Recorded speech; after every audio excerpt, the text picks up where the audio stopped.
Hi, I'm Mark, and this is Let's Vibe, the channel all about crystals and our feelings. Now, today I wanted to share a story. Um, this is a memory that's been popping up in my mind for the last week or so, but I just wanted to share it because it has a lot to do with the concepts of manifestation. And I didn't know that at the time, and it's taken me a long time to make that realization, to come to that realization. But I feel like this is something that may be of help to one of you out there, and maybe help you get a slightly better understanding of how manifestation works if you're interested in it, and or if you are confused by it, because some parts can be a little confusing. But anyway, and by the way, I do have a crystal. I'm holding my my tangerine quartz. So I'll just be holding on to this as I'm talking. Anyway, so this is way back, like 17 years ago. It was 2006. Actually, this month. This is so weird. Yeah, it happened, I think, at the end of October in 2006. But anyway, I was 19 years old. I had really just entered my battle with clinical depression. And it had reached, I had reached like my first rock bottom. There were many rock bottoms over the course of that depression, but that was the first one, and it had just really kind of taken a nosedive, and I was experiencing so much hurt that I ended up needing to go to the hospital because I was beginning to hurt myself. And so it was really, really a very low time. So anyway, I get to the hospital. It's not a comforting it's not a comforting place to be. I felt incredibly anxious and afraid, and I felt very ashamed. There's so much stigma around mental health issues. There's so much stigma around just anxiety and depression. And I was really feeling that very heavily, along with the actual depression and anxiety. And going to the hospital, going to a psychiatric unit, was humiliating. It felt like a punishment. There was nothing about it that felt healing, really, other than, at least for me, mental health issues are as varied as there are, patients. Everyone has a different experience. Everyone reacts differently to different treatments. For me, the hospital, I think the only thing that really helped about the hospital was just being away from the outside, outside world, so to speak. Um, that in itself can be a really healing thing, but the environment of a psychiatric unit is not it's not the most comforting environment. It's pretty cold, and you're there with other people who are struggling with their own issues, and it's a lot of heavy energy in spaces like that. Anyway, so I was there for a full week, and during that time I talked with a couple different therapists. And there was this one of the therapists I spoke with was a woman from Russia. And that's not, totally, it's not that shocking given this was happening in Washington, in Western Washington. There are a lot of people in Western Washington from Russia and Ukraine. But anyways, this woman, she had a relatively thick Russian accent, and I sat down with her and I was talking with her about my loneliness. I was very, very lonely at the time. I just felt exceedingly lonely, and looking back at it, it was kind of, it was more than just a physical loneliness. It was an existential kind of loneliness that I was dealing with. And I wasn't fully aware of it, but all I knew is that it hurt a lot.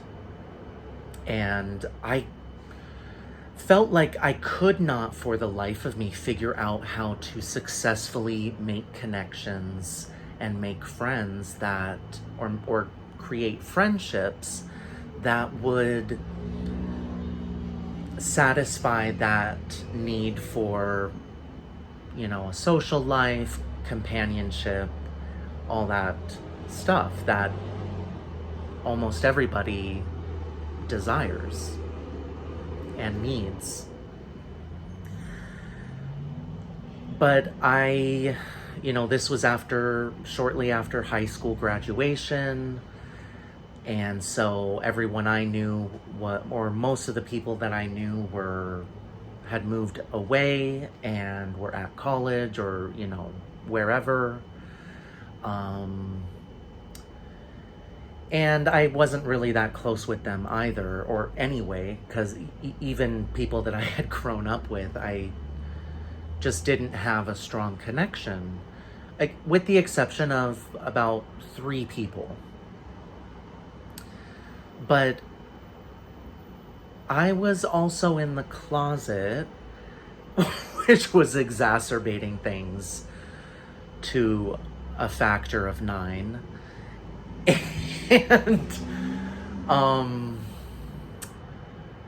And that was also part of the loneliness. So it was a mess. It was such a mess of compounding issues. I was experiencing the repercussions and the emotional consequences of trauma. Trauma that happened often in kind of subtle ways, but it happened over a very long period of time, and it just all kind of came together to create this mental health explosion, or like a meltdown. So a lot going on, but I'm talking to this therapist from Russia, and I'm telling her how much I'm wanting friendship, and how specifically that I'm wanting friendships with other men because, you know, growing up gay, it's pretty common to be ostracized by the straight boys. You know, they kind of basically label you as feminine or girly very quickly, very early on, and it just creates like a divide. And at least that was my experience, and I know that's very common for a lot of gay kids, gay boys. So I was really just wanting friendship with other men, but you know, being in the closet and all that, it obviously there was more to it. But anyway, so I'm sharing with her how lonely I feel and how I just really want to make friends with other guys. and and she was like, why do you my even though I've studied Russian for a couple years, my Russian accent is not the best, but she was like, why do you have to make friends with men? Like, uh, what's wrong with just being friends with women? And she described how she has a lot of male friends and very few, if any, female friends, but that was not any consolation to me. And so then she looks at me and says, you will never find what you want when you're wanting it the most. And those weren't her exact words, but that was essentially what she said was, I will never find what I'm wanting when I'm desperately wanting it. And that's all she said. And so I remember like coming to a halt, like my thought process, everything came to a halt when she said that, because it left me with this burning question of, then what am I supposed to do? Like, how can I not want what I am in need of, something that I have not had for a very long time, if ever, and I'm desperately wanting, you know, that a meaningful, close friendship, a connection with, a connection with other men in which I'm not feeling like an outsider, like the odd one out. How can I not want that? Especially when I'm feeling so alone. But that's all that's all she said. She did not follow it up with anything else. And let me tell you, it left me so confused and so frustrated. And obviously it stuck with me for years. And the truth is, only in the last couple years did I finally find the missing piece to that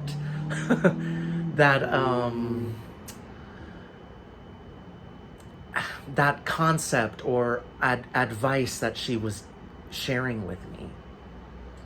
And so what was the missing piece in that?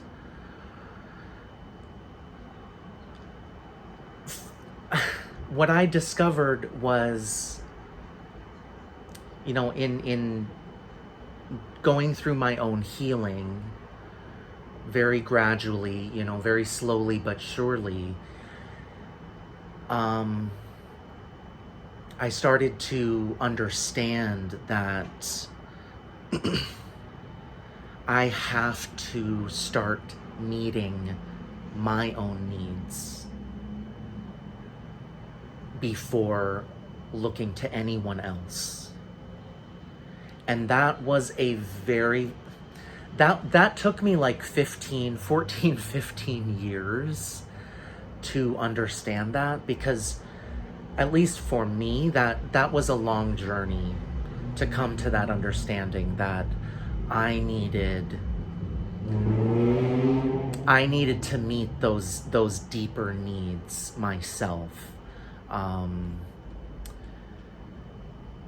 Because in just, in my own experience growing up, there were certain needs, certain fundamental things that just weren't there. And so I had to learn that if I want those needs met, I need to start by meeting them for myself. And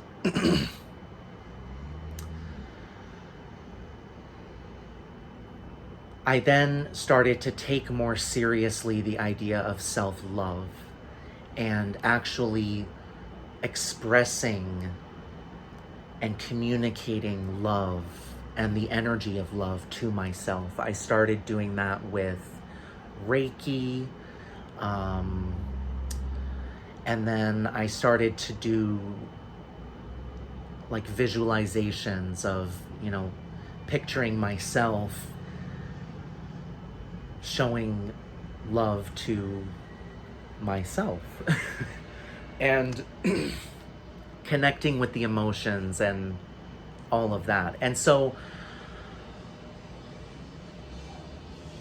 what I learned very slowly and somewhat painfully was that, yes, it's true that when you're desperately wanting something, it's because your state of being and what you're telling yourself is you don't have it. You don't have any of it. And that's what I was telling myself, and that's what I believed. And if you had told me about any of this manifestation stuff, I would have considered it, kind of preposterous. It probably would have offended me because, how could I be doing this to myself? That's a hard lesson. That is a hard lesson. And for me, in my journey, it just took a lot of dedicated therapy and self-examination. But anyways, yeah, when you're really wanting something, it's communicating to the universe that you don't have it, and you're saying it over and over. You're affirming it by, through the need, or the desperation. That's what I was doing. I was communicating at all times that I had nothing. I believed that. I believed I had no one. I believed I had no friends and no one could like me. I believed all kinds of very damaging things about myself, and my reality reflected that. But yeah, it took me a very long time to finally realize and understand that I've got to start telling myself what I'm actually wanting. What I mean by that is I need to start speaking and communicating the love that I want. I need to start feeling and radiating the energy of the relationships, the friendships that I want. And for me, it started with showing myself love and gradually building this inner relationship with myself.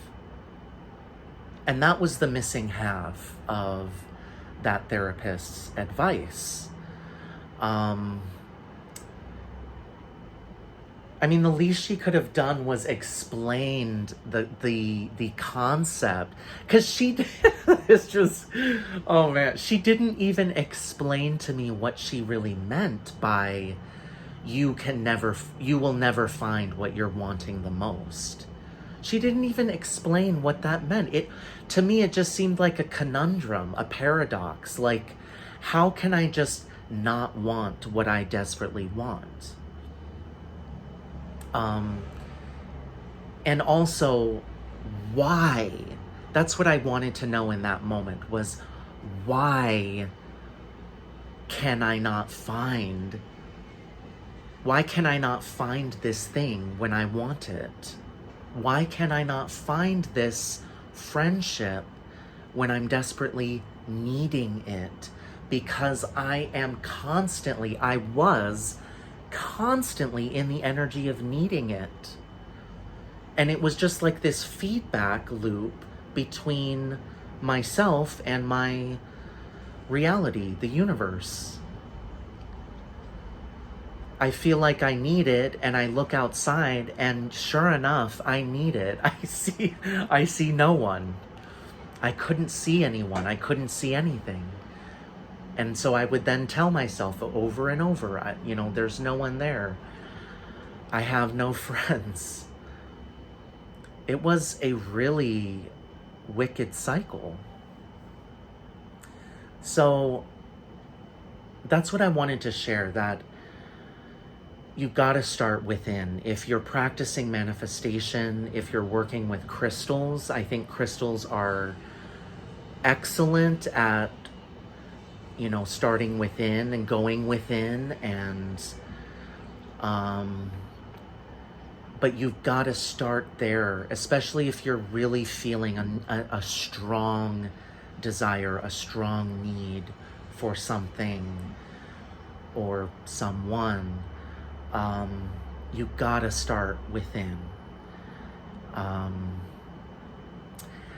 And with that, I encourage, if you have any questions or comments, leave those down below. Just a reminder, I am open for tarot and oracle readings. I will include my email address in the description box. And as always, thank you so much for vibing with me.